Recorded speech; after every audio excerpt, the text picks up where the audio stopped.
Hi Nishta, hi Rohit. Welcome to the brighter side of life. And I think I've known Nishta ever that she can remember. Yeah, for sure. And I'm quite intrigued to know how and when did you meet Rohit, considering you're such a workaholic and you're all the time at work. Firstly, thank you for having us. We are very excited. You were such an integral part of my whole wedding journey that I'm so happy to be doing this with you. Yeah, I'm quite a workaholic and therefore I did not meet Rohit on my own. Our parents kind of set it up. And it was very interesting actually. He had just come back from his PhD and it was literally his first day back in Hyderabad from America, and mom had decided that that was a good day and therefore we must meet that day. So he texted me and then we were like, okay, cool, where do we meet? And I just really was craving a great meal that day. So there's this restaurant in Hyderabad that serves the best bheja fry, and that's what I wanted. So I was like, okay, can we go to XYZ place because I really want to eat the bheja fry. And I think that's kind of how it started. Yeah, and I just came back from like you might know the cool places, so wherever you want to. So you met over a bheja fry. Yeah. That's fabulous. Yes, absolutely. I was glad she remembered more than that when we ended the date. So I was reading through something you wrote to me, and you said Rohit believes it's a love marriage, and you believe it's an arranged marriage. How so? I think best answered by Rohit. Yeah, so I think we followed a very unconventional way of the arranged marriage because it's kind of her idea. She wanted to take her time before the families met. So we had our first date, and then we kept wanting to meet each other again and again. That went on for over 2 months, and the families still never met. We fell in love. We said yes to each other. We fell in love.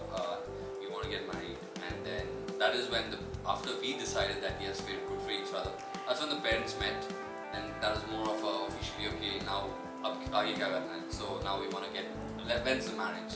So for me, the process was still very we getting to know each other, we falling into love, and then the parents and everything else getting involved. But yeah, so it's kind of a fusion, but I thought the love happened a lot before the families met, so I thought it's love marriage for me. He's such a romanticist at heart. He is. And I am, practical. So by definition, our parents introduced us, therefore arranged. That's so cool. So Nishta, I have known you for being someone who's always thought out of the box. Whether it is with whatever you do with your studies, and even when you started Hunar Online, a concept that was fabulous with online courses to empower women sitting at home or housewives or who didn't have access to going to college at the time. And tell me, what was unconventional and different about you meeting Rohit and dating? So I think two things. So we didn't actually, I didn't know this when we first met for the first time. But in fact, we met multiple times in the last maybe decade or so. Our first meeting was when we were at the Startup Fest, and I was there pitching my product. And it was a 3-day event, and I was there and I pitched my product, and apparently people liked what I was saying, but promptly, day 2, I did not show up. And the whole event was about kind of someone pitches, another become a team. So then there were 14 people wanting to work with her, and then she doesn't show up the next day. So all of them had to go into different teams. But that was the first time, and then I think we randomly bumped into each other in the social circles in Hyderabad, but never spoke because. And then we had one dinner together at a restaurant with my extended family and her parents because it was a new restaurant and they kind of invited them over too. So we kind of saw each other, but I think the more getting to know each other happened after we started dating. Correct. So I think that was always very interesting, and we really didn't connect the dots. And it's Hyderabad; it's a relatively small place, so it was very surprising to us that we bumped into each other so many times, but never really struck up a friendship. So that was one unconventional thing. But the other one, and I'm really proud of this to be very honest, is how we went about the whole marriage ka thing, right? The whole parents introduced you, but y'all meet, hang out, talk to each other. Of course, we both have extremely supportive parents, so that helped. So we really almost for about 3 months had kept meeting, but the parents had not met. We had like gone out. We'd not even taken a vacation together. So we'd done a lot of things before our parents met. So I think that's the best way to do arranged marriage if your parents will Love allow marriage. it. All right. So that's really nice, and you were like weighing your options and your, should I not kind of a thing. Very much so. I was kind of, every date I went to, I remember, I was just like waiting for the other shoe to drop. Like something's going to go wrong, and I was just like waiting. I was like, okay, but no, it was great. And even I think twice she told me, she came to the date wanting to tell me, hey, like I can't do this, I have a lot of work to do. And but then she's like, then you never spoke about marriage, and then it was a fun meet, and then we just left, and then she kept meeting again. So I think that was also it. A personal joke, and I keep like pulling his leg about it, and I feel like he always knew from the startup event that he wanted to be with me, and he kind of played his cards very well. Always. Way to go.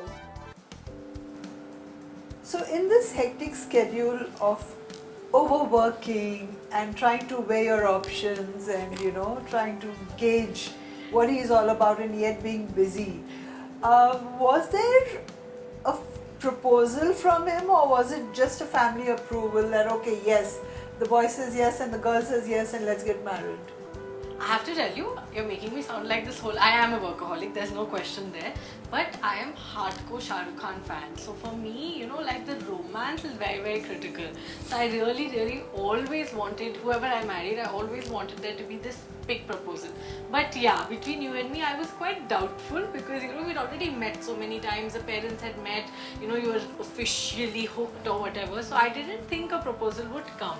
But I'm also a Shah Rukh Khan fan, so I was like, need to still plan the whole big thing, because I think it's for me always an important moment you look back to where you decide to say yes to each other even though we've done. So I want to kind of go all in and kind of plan this big proposal dinner.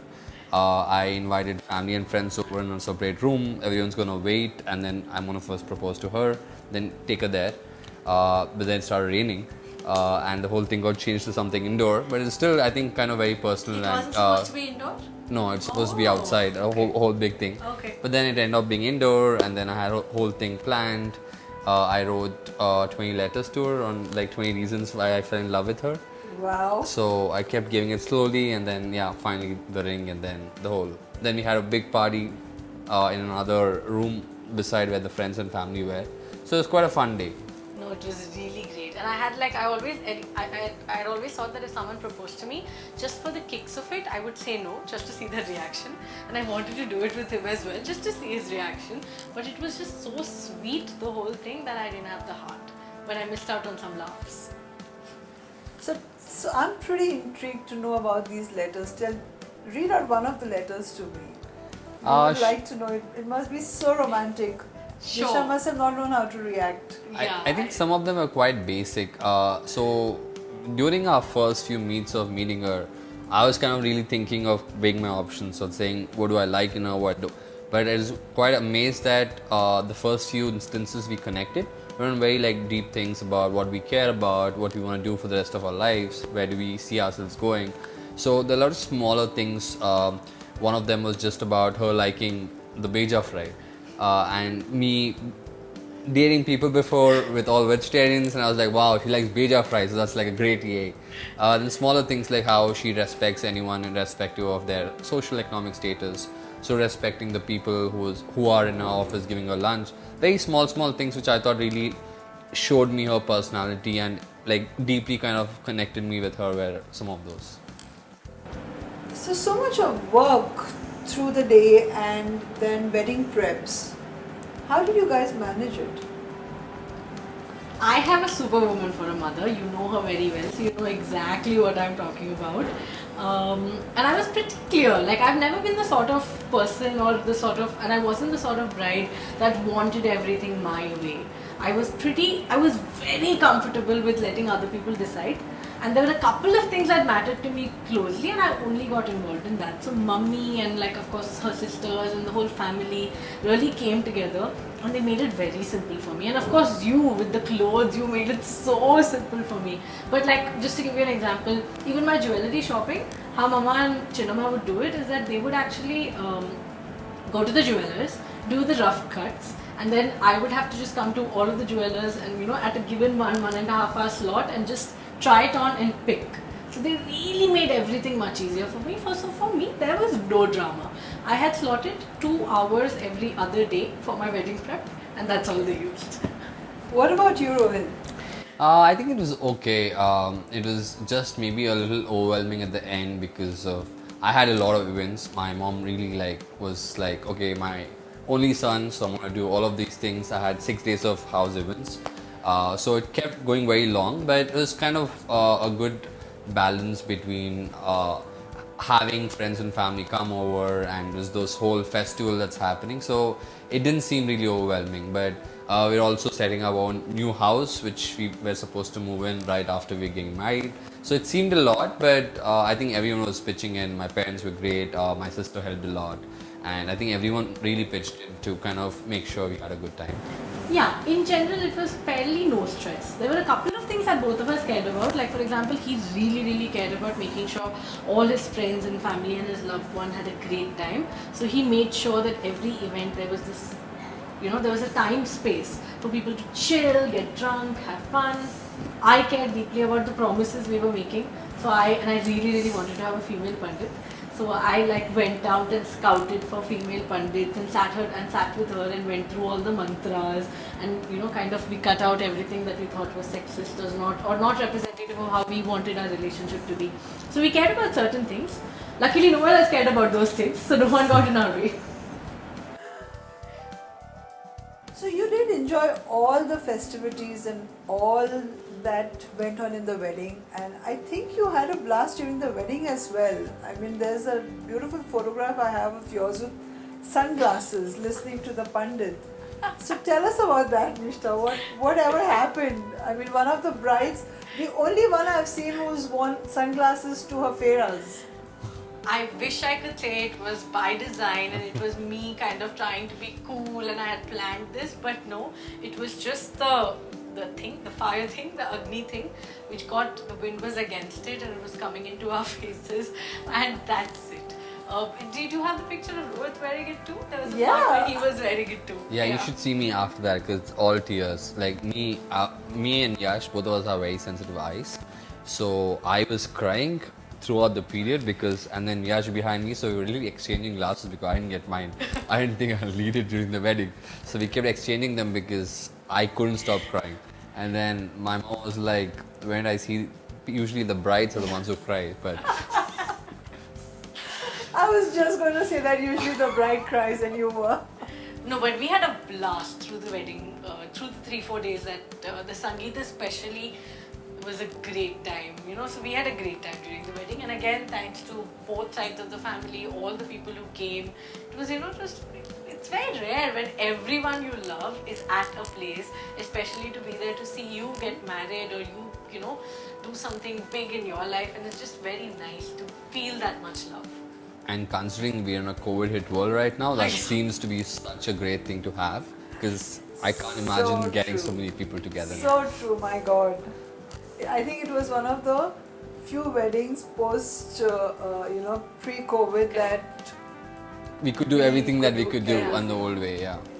So wedding outfits, dress up, makeup, still being busy and working. How was it? As you're saying it, I'm getting stressed again because wow. But for me and for Rohit, I think, and for the entire family, you made it so much easier. I remember the first time we spoke about this, and you were in Hyderabad, we were sitting in mom and dad's house, and you just casually said, okay, so how do you want to look, and and your questions also were so interesting. You're like, what do you want to feel like, and what do you want other people who see you to feel like? And I was like, okay, and we were answering those questions, and you asked us what our favorite colors were, just a few basic questions, sari, lehenga type of questions, and then you just sat there very calmly like this this person who was listening to everything. You didn't make a single note, nor were you recording anything, and you just went, okay. And that's it. And you literally got up and went to eat. And that's how it went. And about I think a month later, or maybe a week later, we have a sketch. A few month weeks. later, we're in Bombay just trying it out. correct. And I just remember trying everything I could. I was like, wow, like it's done. And was I was great. like, thank you so much, like it's done. And then the clothes come in, we just try it out a few days before the wedding, and yeah, it was just done. No, I think it is a complete ode to your understanding of who we are as people, because we've of course known each other forever. So, and you were just able to make something that is exactly what we wanted with very little input from either of us. And people say clothes are the tough part. For me, clothes was the easy part. Then came jewelry and hair and makeup, and everyone's asking me so many questions. Right? Do you want an updo? Do you want to curl your hair? And I genuinely did not care. So there also, I actually would text Neeta ma'am every time hair and makeup guys would ask me questions, and she'd send me photos saying do this, do that. And even mummy, like there's this one choker mummy wanted to buy and I hated it, and I kept telling her I didn't want it, and she didn't listen at all. So I texted it to Neeta ma'am and I texted her saying, can you please say it'll look terrible? And she said it'll look terrible. So I never said it would look terrible because you said that to Thank me. you. But because of the fact that it was terrible. Yes. And it wouldn't suit her neck. So Rohit, was she a bridezilla at any point in time? I think she was pretty great throughout the process, but her being a workaholic, she was concerned about how much of work time will she miss. So I think 3 months before the wedding itself, while we're planning and doing stuff, she already has an Excel sheet of counting how many days we spend on what. I'm like, do you want to have some socials with the friends? She's like, how many do you want? 5, so I'll fit them in this schedule. And then she's like, okay, finally with this schedule, I'll miss 7 days of work. So I think I can do with that. And then her focus a lot was about getting done with the whole thing and then getting back to work. And I think that was a little pokey and... You're being polite. It must have been annoying as hell. Yeah, and then we didn't really do a lot of big honeymoon too after that, is because we want to spend not enough time like going away from work. And in fact, I think 2 days after the wedding, she went back to work. So yeah, I think it's just that. I was like, can you like live in the moment, enjoy this process of having everyone here around us, and then we'll focus on work after that. But I thought, yeah, but I guess we managed pretty well. Yeah, I think the 4-5 days at the wedding, I had a great time. I was really in the moment. But yeah, through the whole process, pre-wedding, all of that, I was very, very... So I had heard all these stories from other friends of mine who'd gotten married, okay, of how planning a wedding can derail your whole, like, your plan for the next 6 months. I knew of friends who'd taken months off from like work and like had quit work and all of that to kind of plan their wedding. And as much as great, I'm sure they had a great time and they really enjoyed the process, I knew that was not for me. I knew if I went down that rabbit hole, I would shoot my mother dead, my mother would shoot me dead, me and Rohit would probably never even get married. So I kind of knew that I needed to make sure that the wedding is a part of my life and does not become my life during those few days. And I think I'm stealing from Rohit only. He used to keep saying that he wants to focus on the marriage and not the wedding. Yeah, because for me it's just that. It's just a few days, it's a couple of days of effort. So when I see that people spend years planning it, good for them, because I think everyone cares about it. But for me it was like, it's just a couple of days of things. So we don't want to spend a lot of time thinking about it, planning for it, where we want to more spend time enjoying the moment and then focus on the marriage after that. Would have done the honeymoon though if I knew COVID was coming in 2 months. Yeah. But this is also a honeymoon, right? Yeah, I think we had a whole year just being by ourselves at home, so that was pretty much it. But it's so beautiful, Rohit, that you would say you want to focus on the marriage, because I remember asking her, I said, you're not spending enough time with the wedding. And she was like, it's not about the wedding, it is about the marriage, so that's really, really sweet. Thank you, thank you. How is life after marriage and onwards? Considering that just last week you have won this fabulous award of Business Leaders 30 under 30, and congratulations for that. Thank you very And much. how do you cope with all of that and all of this, that's home. So it's like quite a jugglery. And for both of you who are working and just newly married, how do you cope with that? So I really think that one, Rohit is a really fabulous partner, right? So he completely understands that I'm crazy. I typically works 14, 16-hour days. He's also very comfortable with the fact that I may not be in the house as much and I'm at office a lot of times. And there's absolutely, I've never really, he's never really sat me down and said, hey, spend more time with me, do this with me, do that with me. He's always very understanding of what it is that I have envisioned for my life and for the business and for the product that we're building out. And he's been super supportive through the process. So it's not seemed like too much of a juggle to me, to be very honest. I keep joking with mom because she keeps asking me this, how is life after marriage? And I'm like, it's mostly the same. I'm just going to work from a different house. Yeah, I think it's been quite easy, especially like I said, even in our first day itself, we really knew what we both cared about. So we never really care about the small nitty-gritty of things, but I truly believe that she's on a journey to empower a lot of women, and that's also a cause I care about. So I know every hour she's spending at work is potentially going to impact some lives, and I think that's giving me a lot of gratification by itself. So it's been pretty easy. I think we understand our schedules quite good, and then sometimes we want to spend time. We used to have our Thursday date nights where we used to spend one day going on a date. So we figured out a ways to kind of keep on the romance and also get busy with work. Yeah. That's a very millennial way of looking at it. And what's important is, like they say, behind every man, successful man, there's a woman. But here it is about behind every successful person, there is a partner who is understanding, and that's what's important in today's times. I definitely agree, especially because myself being a feminist, I always feel women have to play so many roles and compete with one role against men, and I feel it's unfair at the same place.